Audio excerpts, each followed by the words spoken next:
안녕하세요. 오늘도 사연살롱을 찾아주셔서 감사합니다. 종갓집 며느리로 25년간 눈물의 세월을 살아온 50세 여자예요. 참 꽃다운 나이에 시집가서 어느덧 25년이란 시간이 속절없이 흐르고 말았네요.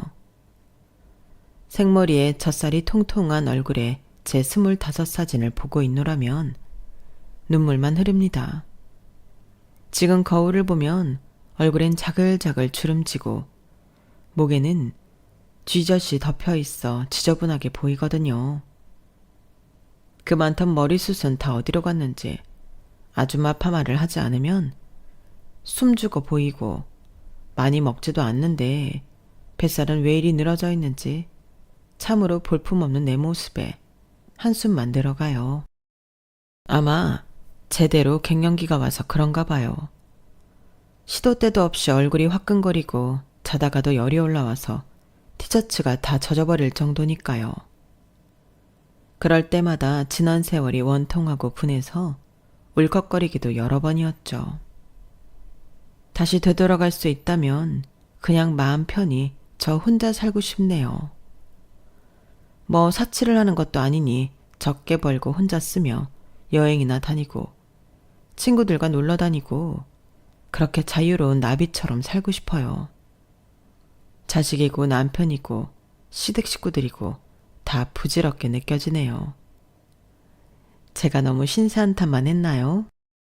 그래도 얼마 전 시부 장례식 후 그동안 눈의 가시처럼 얄미웠던 시댁 동서들과 절연을 할 수 있어서 속이 다 시원해요. 게다가 애증의 감정만 잔뜩 있었던 시모가 그 연을 쿨하게 딱 끊어주셔서 감사했네요. 종갓집 며느리로서 얼굴 한번 못 본 남편의 할머니, 할아버지 제사들까지 지내느라 제 몸이 나만하질 않았어요. 뭘 제사 몇 번 가지고 그렇게 오바냐고요? 종갓집 며느리로서 제사만 지냈다면 이렇게 억울하지는 않았을 거예요. 그동안 시집살이하며 또 시모를 위해 희생하고 치매 걸린 시부를 15년간이나 간병하고 이 모든 걸 거의 저 혼자 다 하다시피 하며 새 쌍둥이까지 키웠으니 진짜 시댁에 제 몸을 갈아 넣은 거나 마찬가지였죠. 시모는 처음부터 제 편은 아니었어요. 오히려 첫 만남부터 제게 참 지랄맞게 굴었죠. 제가 조실부모하고 중졸에 한밭집에서 일하는 여자라는 이유로요. 친정에 돈 좀 있다던 동서들을 훨씬 더 예뻐했어요. 하지만 나중에 동서들에게 뒤통수 맞고 시모가 직접 나서서 참교육 시전해 줬지만요.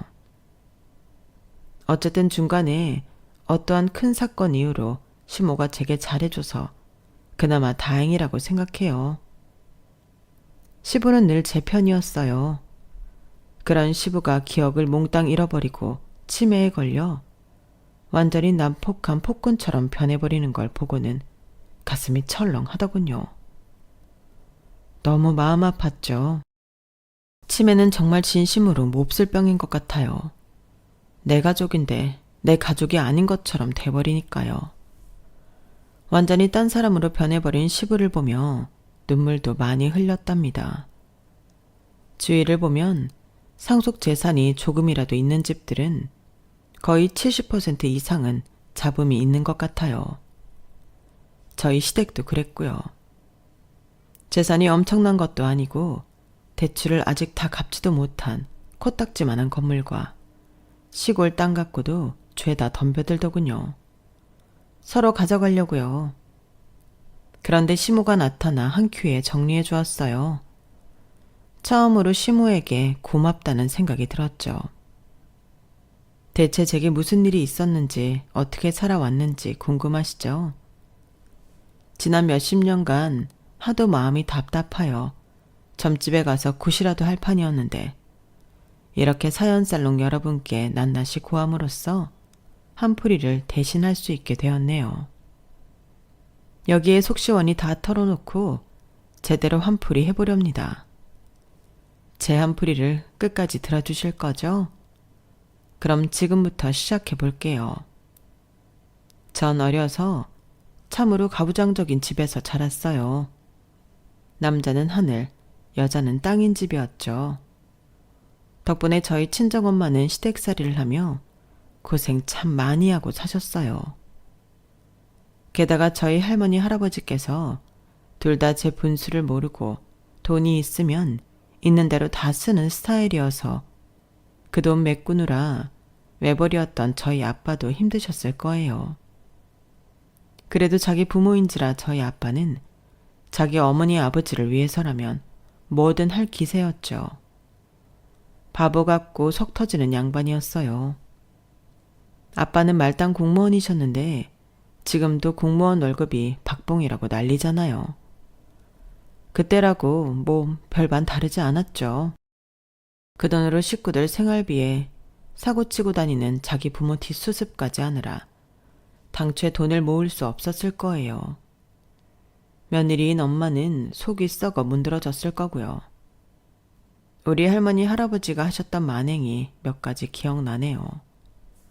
저희는 16평 정도 되는 단독주택에 살았는데 방 2개에 다락방 1개였던 코딱지만한 집이었죠. 그 좁은 집에 갑자기 당시 170만 원짜리 안마의자가 배달되는 거 아니겠어요? 주범은 우리 할머니였죠. 야, 현지 엄마야. 이 안마의자 너무 좋지 않니? 너도 일로 와서 한번 해봐라. 온몸에 근육이 다 풀어진다니깐. 아니, 어머님. 이게 뭐예요? 이거 빌리신 거예요? 빌리긴 170만 원이나 하는 비싼 걸 누가 빌려주냐? 샀지? 아니, 어머님께서 무슨 돈으로 사신 거예요? 지난달엔 90만 원짜리 옥장판을 갖고 오셔서 그 돈도 아직 다 못 갖고 있는데 또 이런 걸 들이시면 어떡해요? 야, 네가 시애미 안마 한번 해준 적 있더냐? 효도하는 자식들이 없으니 이렇게라도 호강하려는 게지. 내 건강 내가 챙겨서 100살까지 살 거니까 니들은 돈이나 내줘라. 그리고 이 돈이 네 주머니에서 나오냐? 다 내 아들 주머니에서 나오지. 넌 상관 마라. 할머니는 의료기기 매장에 거의 VIP 고객이었을 거예요. 매달 뭘 그리 바리바리 갖고 오는지. 우리 아빠 월급으론 도저히 감당 못할 것들이었죠. 결국 나중엔 헐값에 중고로 내다 팔 수밖에 없었고요. 더 복장 터지는 건 할아버지였어요. 할아버지는 아예 대놓고 저희 엄마에게 화투치게 돈 달라고 하더군요. 애미야, 너 꽁쳐놓은 돈 좀 없냐? 내가 딱 5배로 물려서 이따 저녁까지 갖다 주마. 네? 아버님, 또 화투 치러 가시는 거예요? 저 돈 없어요. 현지 아빠가 월급 타는 족족 어머님 아버님 2분이 다 갖고 가시니 당장 콩나물 한 시루 살 돈도 없다고요. 에이, 여자가 재수없게 울고지랄이냐. 아, 돈 주기 싫으면 말아. 며느리인 우리 엄마가 아무리 울면서 호소해도 씨알도 먹히지 않았어요. 어린 저는 사고뭉치 할머니 할아버지야 따로 살면 안 되나, 안 보고 살면 돈 안 뺏기지 않을까 하는 생각에 마음이 참 답답했어요.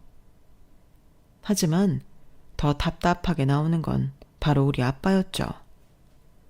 저와 남동생은 매일 저희 엄마 아빠가 싸우는 걸 보는 게 일상이었어요. 현지 아빠, 어머님 아버님 좀 말려봐요. 이거 밑 빠진 독에 물 붓기도 아니고. 아니, 병원비로 돈이 나가는 거면 이해라도 하겠는데 이건 뭐 도박에 의료기기 사재기에 진짜 쓸데없는 대로 돈이 새어나가고 있잖아요. 당신 맨날 공무원 생활하며 박봉에 스트레스 받는다고 하는데 이렇게 돈 빼앗기고만 있을 거예요? 뭐? 아니, 우리 엄마 아버지가 말년에 취미생활 좀 하시겠다는데 자식으로서 그거 하나 못 해드려? 우리 부모님이 앞으로 사시면 얼마나 더 사시겠어. 여자가 집에서 조용히 살림이나 잘하고 애나 잘 키우면 되지. 뭐 말이 많아. 속에 경일 끼었죠. 벽에 대고 외치는 거나 다름없었어요. 당뇨가 심했던 할아버지는 자기 몸을 잘 챙기지도 않았어요. 맨날 단팥빵이랑 센베이, 요즘 말로 하면 생과자라고 하나요?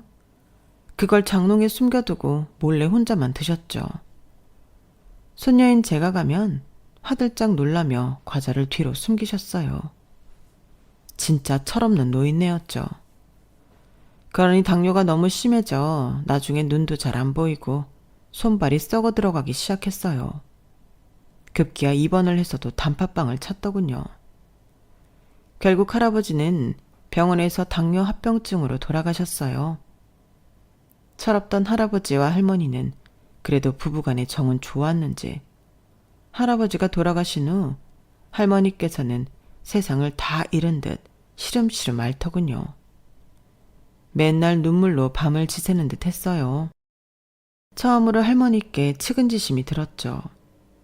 그렇게 할머니도 할아버지가 돌아가신 지 채 100일이 지나지 않았을 때 심장마비로 자다가 저 세상으로 떠나버리셨죠.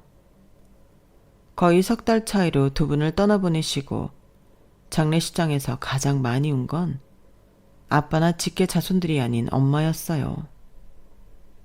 엄마는 몸이 축 처질 때까지 땅에 코를 박고 우시더군요. 연신 대성통곡을 하는 엄마가 저는 잘 이해되지 않더라고요. 엄마, 그만 좀 우세요. 이러다 엄마도 돌아가시겠어요. 솔직히 할아버지 할머니가 엄마 힘들게만 하고 구박만 해댔는데 뭐가 그리 슬프세요? 속 시원하지 않아요? 너무 허무해서 그래. 지난 15년간 시댁에 내 몸과 영혼을 다 바쳐 갈아놓고 살았는데 오직 저 양반들 비위 맞추며 살아왔는데 다 저 세상으로 가버리니 내 존재 자체가 없어지는 것 같아서 마치 내 부모님이 돌아가신 것 같이 슬프네. 현지야, 우리 딸은 절대 엄마처럼 살지 마. 너는 너 자신을 위해서 살아. 알았지?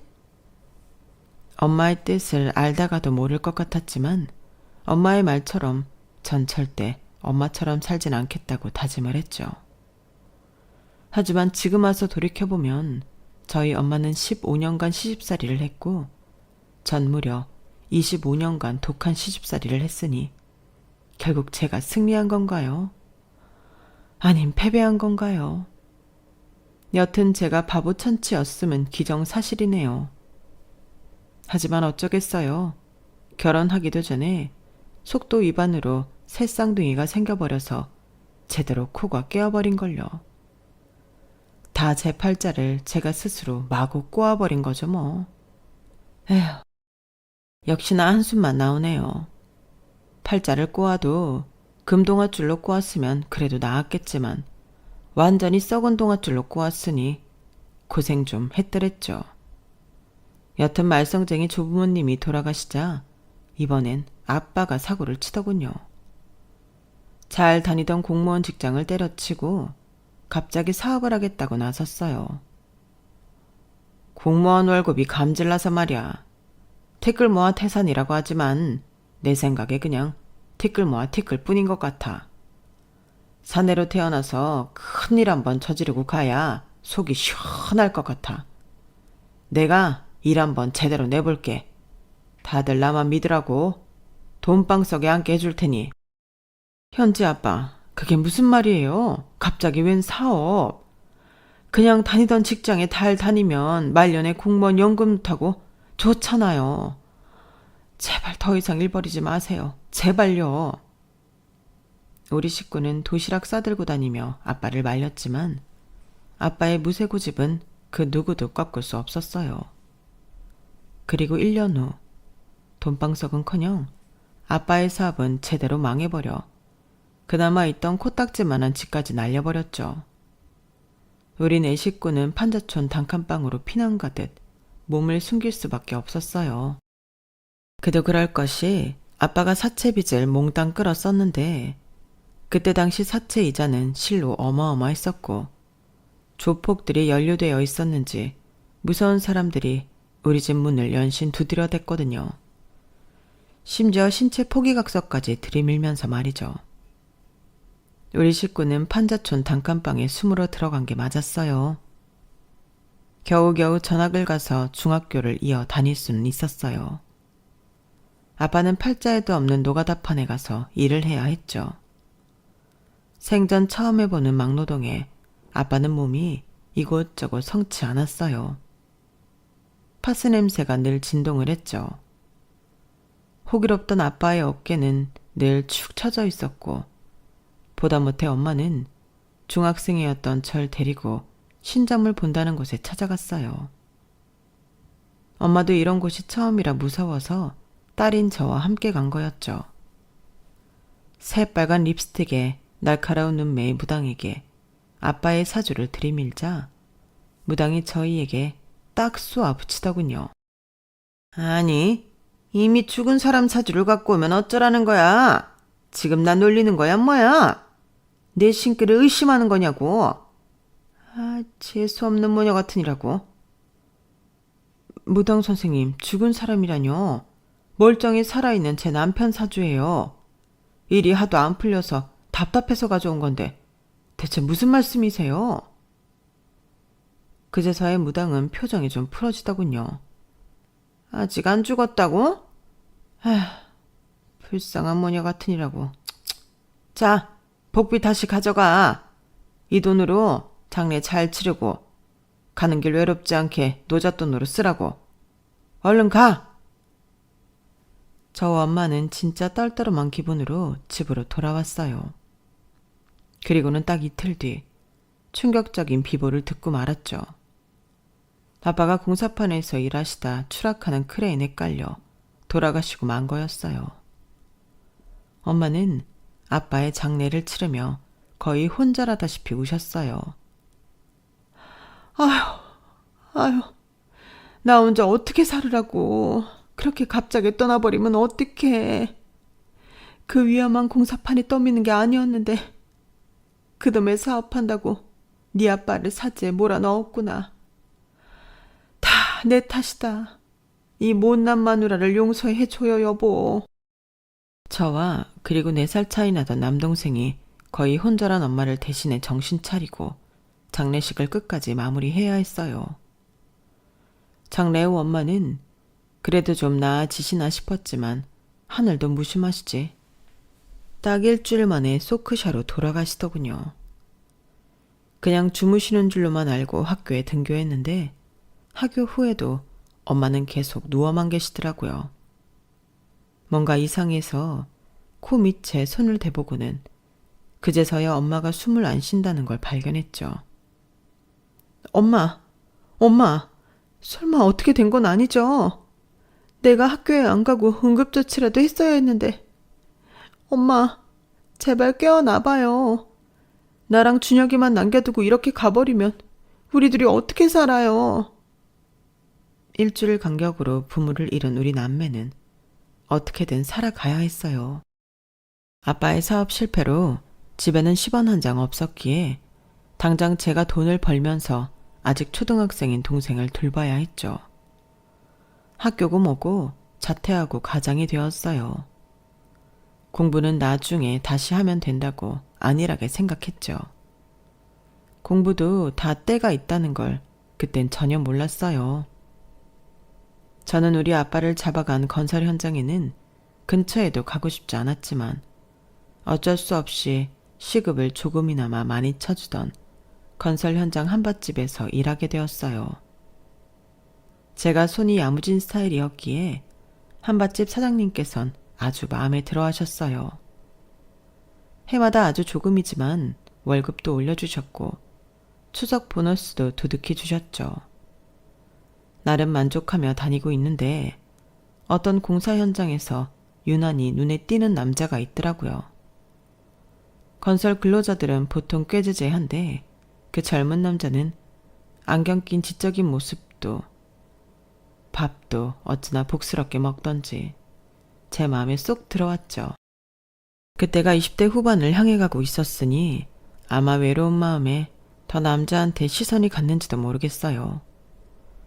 초등학교 6학년이었던 제 남동생 혁준이는 어느새 전문대에 진학해 취업이 잘 되는 과에 다니고 있었기에 제 동생에 대한 뒷바라지도 다 끝난 상태라 뭔가 홀가분한 마음도 있었고요. 어쨌든 그 남자한테 첫눈에 반해버렸죠 뭐. 그런데 그 남자가 저의 시선을 눈치챈 듯 하더군요. 제 얼굴을 뚫어지게 쳐다보는데 그의 시선만으로 괜시리 얼굴이 빨개지고 부끄러워서 부엌으로 쏙 들어가 버렸죠.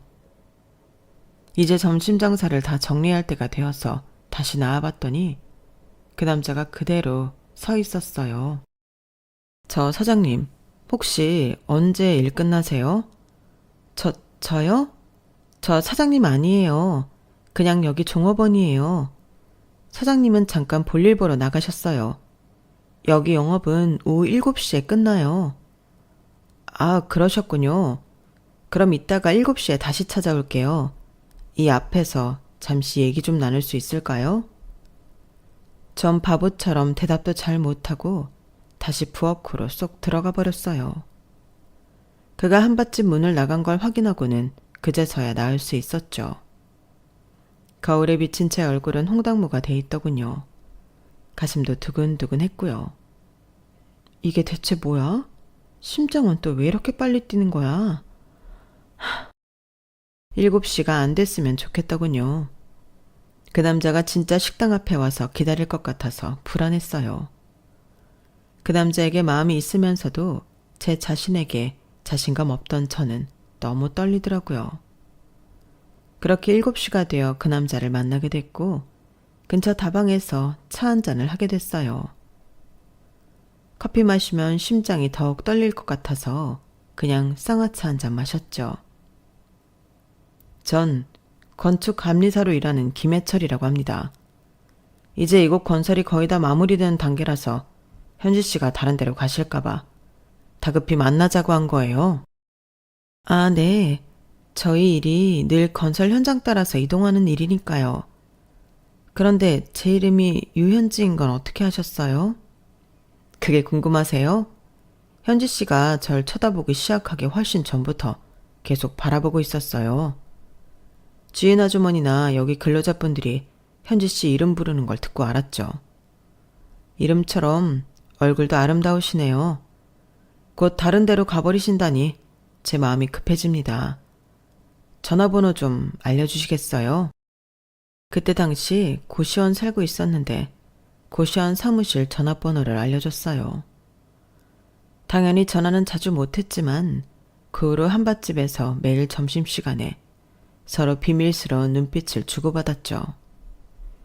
일 끝나고 항상 데이트하던 건 당연했고요. 누가 먼저랄 것도 없이 사귀잔 말도 없이 서로에게 푹 빠졌어요. 진짜 오랜만에 느껴보는 따뜻한 마음이었죠. 엄마 아빠 돌아가시고 세상을 전투적으로 살아왔기에 내 삶은 차가운 전쟁터나 다름없었는데 남친과 사귀면서 보일러 한껏 튼 것처럼 따뜻하고 훈훈하게 느껴지더군요. 그때가 제 인생에서 가장 행복했던 나날 같아요. 모든 게 다 평온했죠. 그는 나이가 좀 많았어요. 자긴 운명을 믿기에 그동안 여자도 소개 안 받고 연애에 소극적으로 지내다 보니 어느덧 30대 중후반의 나이가 돼버렸다더군요. 집에서는 아들 셋 중 맏아들이다 보니 결혼을 빨리 하고 싶어 했어요. 제 나이 25살밖에 안 됐는데 첫 연애 상대인 남친이 결혼 이야기를 꺼내니 제 마음도 다급해지더군요. 우리 아빠 엄마 다 흑수저 출신이지만 공인중개사 일하면서 운 좋게 헐값에 원룸 건물을 경매받게 되어 지금은 월세 받고 사셔. 다들 너그러운 분이시니 우리 현지 사정 다 이해해 주시고 며느리로 환영해 주실 거야. TV나 이런 데 나오는 악독한 시댁 식구들 아니니 너무 걱정 마. 남친이 다독여줬기에 전 용기를 내서 그와의 결혼을 현실적으로 생각하며 예비 시부와 시모를 가벼운 마음으로 찾아뵐 수 있었어요. 그런데 앞불사 남친은 TV에 나오는 악독한 시댁 어른들이 아니라고 했지만 현실은 훨씬 더 악랄하더군요. 특히 시모가 저의 조건을 마음에 안 들어 했죠. 아우 해철아, 내 아들아, 너 눈이 삐어도 한참 삐었구나. 난 네가 지금까지 결혼 안 하고 노총각으로 지내길래 뭐 엄청나게 눈이 높아서 대단한 여자 데려올 줄 알았다. 근데 뭐? 중졸에 조실부모한 여자애라고? 사람은 이래서 큰 물에서 놀으라고 했는데 네 직업이 노가다판이니 딱 그만한 질 낮은 여자애를 데려왔구나. 아, 승질나. 여보, 가만히 있지만 말고 당신도 한마디 해요. 뭘 한마디를 해? 며느리 깜참하고 예쁘기만 하구만. 아, 당신은 뭐 얼마나 대단한 집 딸내미야. 징글징글하게 못 살던 우리 둘이 만나 여태까지 잘 살아왔잖아. 결혼해서 악착같이 돈 모아서 저그들끼리만 잘 살면 되는 거야. 이름이 유현지라고. 아직 25살밖에 안 먹어서 이런 자리가 참 얼떨떨하겠지만 결혼은 빨리 할수록 좋지 뭐. 우리 집 며느리로 들어온 걸 환영합니다. 허허. 허허 좋아하네. 여보, 정신 차려요. 이봐요 아가씨. 우리가 건물주인 건 들었나? 우리 둘째 아들은 공무원이고 셋째 아들은 초등학교 교사라고. 우리 집안 다들 펜대 굴며 편히 사는 사람들인데 중학교 졸업하고 식당에서 일하는 여자? 참네. 난 첫째 며느리를 못 들여요. 자고로 첫 단추가 제대로 끼워져야 남은 아들들이 줄줄이 괜찮은 곳으로 장가가는 거야. 아가씨는 아가씨 수준에 맞는 집안 며느리로 들어가라고. 전 이런 모욕은 처음 들어봤기에 눈물이 주르르 흘렀어요. 동시에 분노도 치밀어 올랐죠. 말씀이 심하시네요. 누가 보면 해철씨 집안이 준 재벌이라도 되는 줄 알겠어요. 제가 아무것도 가진 게 없는 여자라 싫으시면 조건 좋은 여자 찾아서 며느리로 들이세요. 어머님 아버님 원하시는 대로 꺼져 드릴게요. 갑자기 남친이 제 앞에서 무릎을 꿇더군요. 그 행동에 저도 예비 시부모도 엄청 당황했죠. 현지야, 미안해. 대체 어딜 꺼준다는 거야. 엄마 아빠, 현지 말대로 우리가 준 재벌도 아니고 제가 이제 노총각 나이인데 우리 사랑 그냥 허락해 주세요. 전 민망해서 그냥 자리를 뛰쳐나와 버렸어요. 그리고는 그와의 만남과 연락을 철저히 피했죠. 하지만 남친은 끈질기게 우리 만남을 다시 이어가려고 했어요. 당신 부모님들이 날 싸가지 없다 생각하지 않으시겠어? 그날 그렇게 난리를 치고 나온 건 당신과 헤어질 각오하고 한 거야. 평생 환영받지도 못할 결혼 생활을 왜 시작하려고 해? 당신은 당신 수준에 맞는 조건 좋은 여자 만나 결혼해. 당신 부모님께 효도하라고. 안 돼. 그럴 수 없어. 난 우리 현지랑 결혼해서 아이 낳고 행복하게 오래오래 살 거야. 절대 이혼 같은 거 안 하고 말이야. 현지야, 나랑 사는 거지 우리 부모님하고 사는 거 아니잖아. 그리고 이거 받아. 이거 우리 아버지가 주신 거야. 현지랑 다시 잘해보라고 하셨어. 우리 사이 응원해 주셨다고. 그가 제게 건넨 건 낡은 반지였어요. 너무 깜짝 놀랐죠. 이거 우리 할머니가 아버지한테 물려준 반지래. 낡았지만 순금에 귀한 거야. 당장 결혼하기 부담스러우면 당분간은 그냥 데이트만 하자. 현지랑 손잡고 여기저기 다니고 싶어. 그게 내 최대의 행복이야. 그의 프로포즈를 당장 받아들일 수는 없었지만 아버님으로부터 반지까지 건네받은 마당에 헤어지기 싫었어요. 남친을 아직도 많이 좋아했거든요. 우린 일단 다시 한번 만나보기로 했죠. 조심스럽게 만나고 싶었으나 하늘은 그런 여유를 허락하지 않더군요. 제 뱃속에 쌍둥이 아이들이 생겨버린 거죠. 무려 3쌍둥이였어요. 남친은 입이 귀에까지 걸리며 좋아하더군요. 진짜로 사람도 많은 곳에서 탈춤을 덩실덩실 추더라고요. 웃겨 죽는 줄 알았네요. 동네 사람들, 내가 3쌍둥이 아빠가 된다네요? 아, 행복해라. 이 세상 최고로 행복한 사람은 바로 나라고요.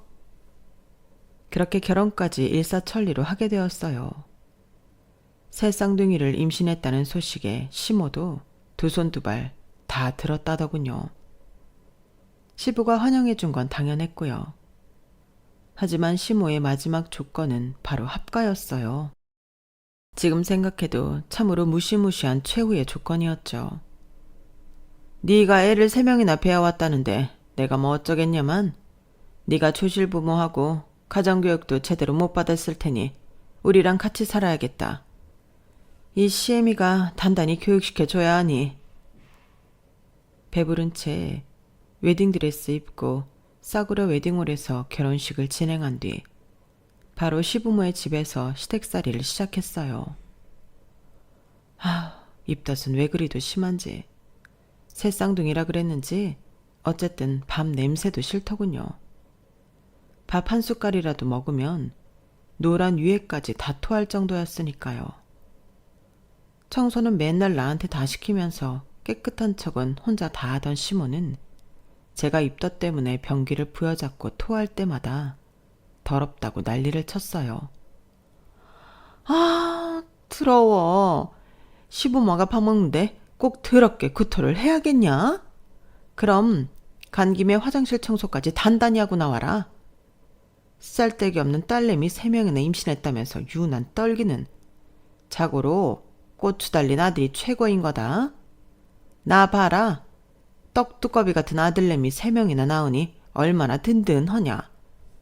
며느리를 팥출부처럼 부려먹을 수도 있고 사위였으면 이렇게 부려먹을 수나 있겠어 어디?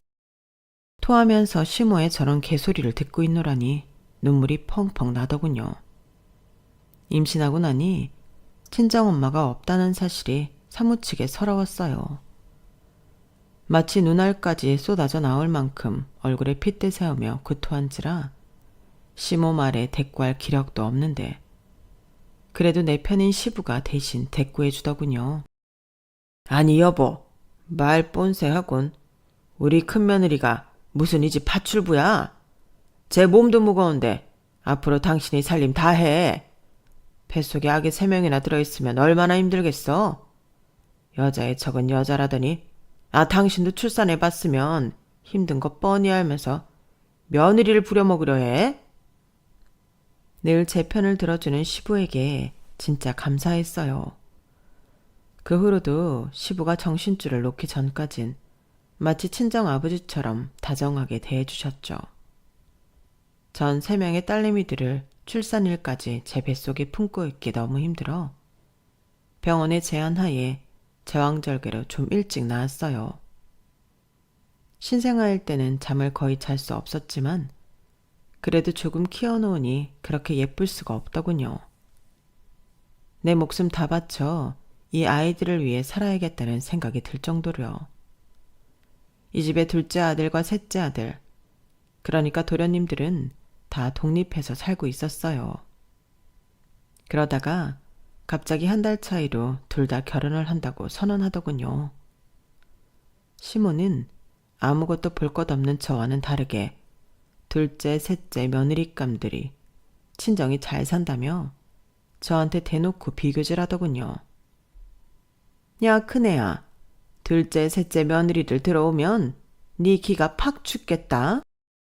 둘째 며느리는 무려 미국에서 좀 살다 들어온 애고 셋째 며느리는 대기업 다니면서 돈 잘 버는 애란다. 이게 우리 집안 클래스지 뭐. 근데 너랑 비교돼서 웃자냐? 그렇게 동서들이 좋으면 동서들하고 같이 사시면 되겠네요. 어머님, 왜 굳이 큰아들 부부를 끼고 살려고 드세요? 저 싸가지 없는 며느리 같으니라고 시애미한테 두 눈 똑바로 뜨고 단 한마디도 안 지려 하지. 잔말 말고 네 시동생들 결혼하는데 집창금이나 내놓을 생각해라. 대단한 집안에 장가 보내는데 우리도 맞춰가야지. 시동생 한 명당 3천씩 생각해서 유천 정도 내놓아라. 니넨 우리랑 같이 사는데 주거비용도 안 들지 않니? 지금까지 모아놓은 돈 다 내놓으란 말이야. 저희도 어머님께 생활비 드리면서 살잖아요. 당장 6천만 원이 어디 있겠어요. 아기 3명한테 들어가는 비용만 해도 한 달에 얼만데요. 저희 6천까지 못해요. 딱 10분의 1로 해서 600만 원 정도 드릴게요. 그것도 저희 입장에선 큰 돈이에요. 금액 문제로 시모와 실랑이를 벌이고 있던 걸 시부가 들었나 보더군요. 시모 모르게 절 부르셨어요. 그나가 네 시애미가 욕심이 과하지? 내 아들들 장가 보내는데 왜 너한테 돈 내놓으라고 하는지. 저놈의 옆에내는 참. 이 돈 받아라. 이 시애비가 수십 년간 꼽을 쳐놓은 돈인데 한 5,500 정도는 될 거다. 이 돈이랑 너희 돈이랑 합쳐서 성의 표시해. 그럼 네 시애미가 널 닥달하는 일이 좀 잦아들지 않을까 싶다. 감사합니다, 아버님. 매번 이렇게 절 챙겨주셔서 진짜 감사드려요. 아버님 덕분에 그래도 시댁에서 살 수 있는 것 같아요. 안 그럼 숨 막혀서 뛰쳐나갔을 거예요. 아버님 말씀대로 저희 돈 500 보태서 도련님들 결혼 축하금으로 드릴게요. 이렇게까지 해서 시동생들 결혼에 성의 표시했건만 시모 말대로 둘째, 셋째 동서들은 큰 형님인 절 무시하더군요. 종갓집이기에 제사가 1년에 수차례 있는데도 동서들은 매번 이 핑계 저 핑계 대며 오려하지 않았어요. 그래도 처음엔 예의라도 차리며 참석을 거절하더니 몇 년 지나니 얼굴에 철판을 깔았는지 안 오는 게 당연한 듯 했어요. 참석을 종용하는 책에 화까지 내며 말이죠. 참으로 어이없더군요. 형님, 제가 있던 미국에서는 상상도 못할 일이네요. 제사는 진짜 말도 안 되는 구시대적 관습이라고요. 시댁에서 같이 사는 형님이 어머님께 잘 말씀드려 보세요. 전 이런 몹쓸 관습 못 따릅니다. 제사 참석 못한다고요. 뭐? 그렇게 매번 미국 들먹일 거면 미국 가서 살지. 뭐하러 한국 살아? 그리고 그런 말이걸랑 동서가 직접 어머님께 전달해. 왜 나만 나쁜 년 만드는 거야? 로마에 가면 로마법을 따르라 했어. 이번 제사는 꼭 참석해. 알았어? 하지만 둘째 동서는 이번에도 오지 않았어요. 너무 분해서 이가 갈리더군요. 셋째 동서는 그놈의 대기업 다닌다며 맨날 뻐기더니 회사 핑계로 매번 안 왔어요. 형님, 저희 회사에서 진행하는 프로젝트 이번엔 뉴스까지 난 거 아시죠? 하긴 전업주부라 뉴스 같은 거 안 보시려나? 어쨌든 해외 합작 프로젝트라 명절은 물론 이번 제사 때도 회사 일 하느라 바쁠 것 같아요. 일하고 있는 거 뻔히 알면서 근무 시간에 전화 주시는 건 좀 예의가 아니든요. 끊을게요. 너무 열이 받아 보글보글했지만 문자로 막내 동서한테 욕폭탄을 날리는 걸로 대신했어요. 매번 절 무시하며 저한테 집안의 대소사를 모조리 맡겨버리는 동서들한테 아주 진절머리가 났죠. 그럴 때마다 늘 제 편이던 남편과 시부는 큰며느리의 고충을 다 이해한다며 절 다독이게 바빴지만 그것도 몇 년이 지나니 그냥 어린아이한테 주는 곶감 같아 싫더라고요. 그렇게 고된 시집살이로 세월은 금세 흐르고 원래도 신장이 아주 안 좋던 시모는 더 이상 본인 신장으로는 제대로 살 수 없을 정도로 기능이 약해져 버렸죠. 본인 건강이 안 좋아지자 호랑이 같던 그놈의 성격도 팍 기가 죽더군요. 시모의 몸과 마음이 엄청나게 약해지는 게 눈에 보였어요. 맨날 눈물바람이었죠. 병원에서 신장이식 수술해야 살 수 있대. 더 이상은 못 버틴다고. 일단 가족들부터 검사해봐서 이식할 수 있는지 살펴보자고 하네. 저희 부부도 마찬가지였지만 무엇보다 놀란 건 남편인 시부였죠. 뭐라고? 신장이 결국 그 지경까지 된 거야? 아휴, 이를 어쩌나. 일단 나랑 아들들부터 검사 받아볼게. 그런데 시모가 그렇게 좋아하고 아끼던 아들들은 모두 부적합 판정을 받았어요. 시부도 마찬가지였고요. 큰며느리인 절 구박하는 재미로 살던 시모가 이젠 제 앞에서 설설 키면서 간곡히 부탁하더군요. 큰애야, 혹시 너도 검사 한번 받아봐 주지 않으련? 이런 부탁해서 정말 너에게 염치가 없구나. 우린 피가 안 섞인 사이니까 뭐 네가 이식해줘야 할 일은 없을 거야. 그래도 혹시 모르니 한 번만, 어? 정말이지 싫었지만 시모 말대로 피 섞인 가족도 아니니 그냥 한번 검사를 받아봤어요. 그런데 하늘도 참 무심하시지. 아무런 혈연 관계도 없는 제가 시모의 신장과 이식 가능한 관계로 적합 판정을 받고 말았죠. 가족들까지 그 사실을 알게 되자 다들 왕앞의 신하들처럼 제게 허리를 굽히며 부탁했어요. 시댁 와서 그런 융숭한 대접은 처음 받아봤죠. 일단 남편부터 절 설득하기에 나섰어요. 자기야, 정말 염치 없는 부탁이지만 우리 엄마 한 번만 살려주면 안 될까? 또 다른 적합한 신장을 찾기에 시간이 너무 없다고 하니 큰아들인 내가 너무 초조해서 말이야. 그 다음은 당연히 시부였어요. 시부는 심지어 눈물까지 보이면서 제게 부탁하더군요. 큰애야, 네 시애미가 너한테 미운 짓 많이 한 거 내가 다 알고 있다만 산 사람은 살아야 하지 않겠니? 이식만 해주면 이 은혜 내가 평생 잊지 않을 거야. 시부가 울면서 제게 부탁하니 괜시리 저도 눈물이 났어요. 아버님, 한마디만 할게요. 왜 다른 며느리들한테는 검사 받아보라는 부탁하지도 않으시면서 저한테만 다들 이러는지 이해를 할 수가 없네요. 그래도 우리 딸내미들의 친할머니이고 저와 신장이 맞다고 하니 이식해드릴 용의는 있어요. 다만 지금까지 이 집안에 시집 와서 시집살이 해온 제 고충을 좀 알아주셨으면 좋겠어요. 큰애야, 정말 고맙다. 내가 진짜로 가족으로 생각하는 며느리는 너 하나야. 이 시애비의 마음을 헤아려줘서 고맙구나. 시애비로서 앞으로 더 잘해줄게. 진짜 고마워. 그렇게 수술대에 올랐고 이식 수술은 잘 마쳤어요. 당연히 하나의 신장으로 살아가는 게 쉽진 않았지만 다행히 시모나 저나 부작용 같은 건 없더군요. 그 후로도 참으로 고마워하던 시부는 앞으로 제게 잘해준다던 본인이 했던 약속을 지키지 못하고 정신줄을 놓아버렸어요. 시부에게 갑작스레 치매가 찾아온 거였죠. 불행히도 착한 치매 이런 거와는 전혀 거리가 먼 치매였어요. 그렇게 다정하고 젠틀하던 시부가 완전히 폭군이자 싸움꾼으로 변해버리더군요. 때론 무섭기까지 했어요. 야, 밥! 왜 밥 안 줘? 밥! 밥! 아버님, 방금 드시고 설거지까지 다 했는데 또 식사를 하시려고요?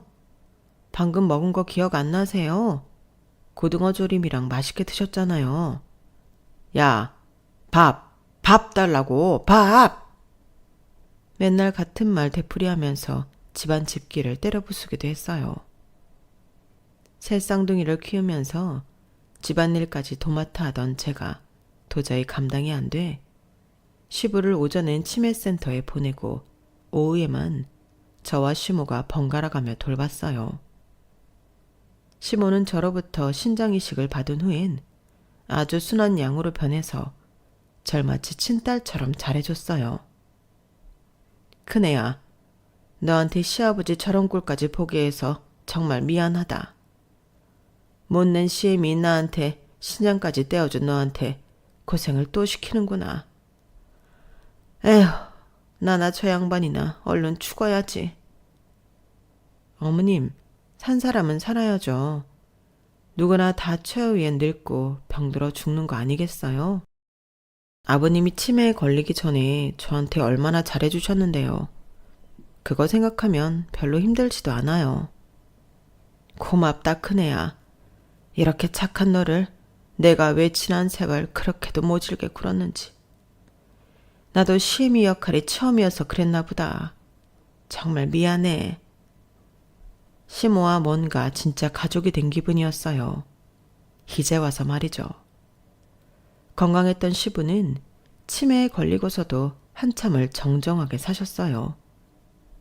그랬기에 가족들이 더 힘들긴 했어요. 그래도 저한테 잘해줬던 기억 그거 하나 부여잡고 몸이 부서져라 열심히 간병했네요.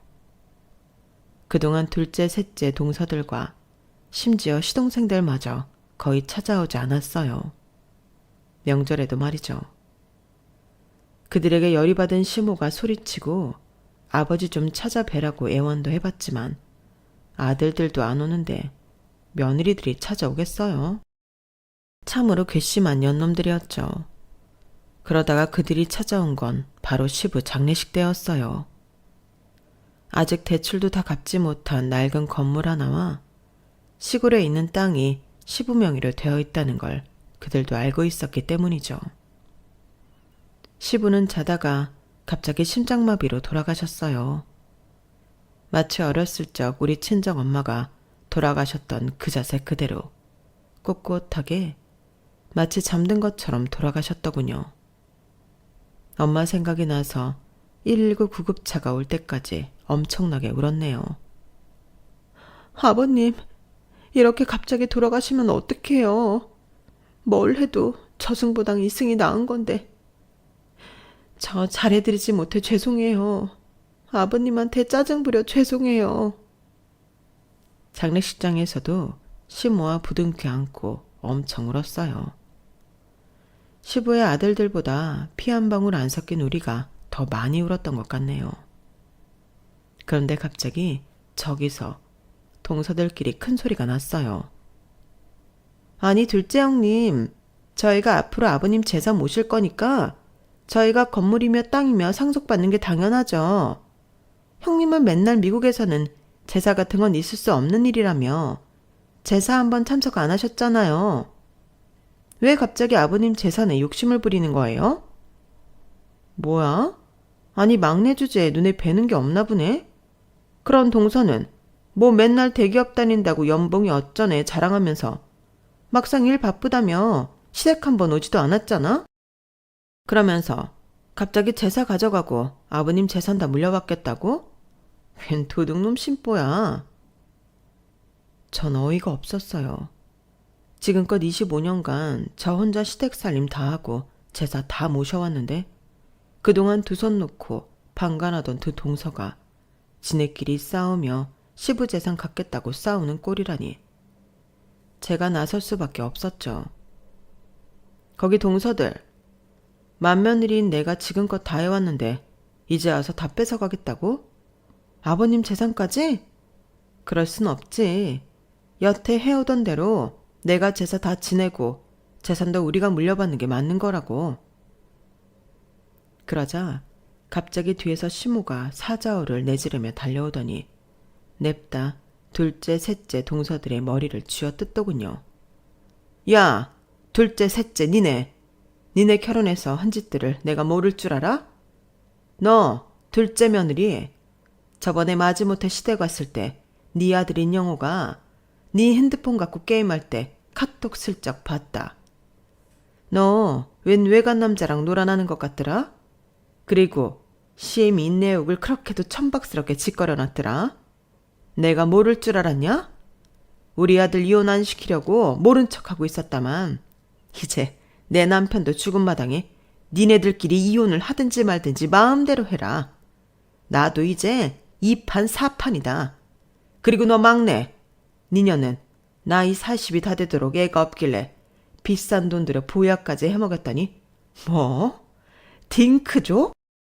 피임을 해? 우리 막내 아들한테 다 들었다. 이런 고얀년 같으니라고. 니네 둘째 셋째 아들놈들도 다 꺼져라. 아버지 치매 걸려서 맨날 똥치라고 더럽다고 집에서 오지 않은 것들은 아들 자격도 없어. 이제 와서 제3모? 내 참 금수만도 못한 것들. 니네한테 한 푼도 안 줄 거다.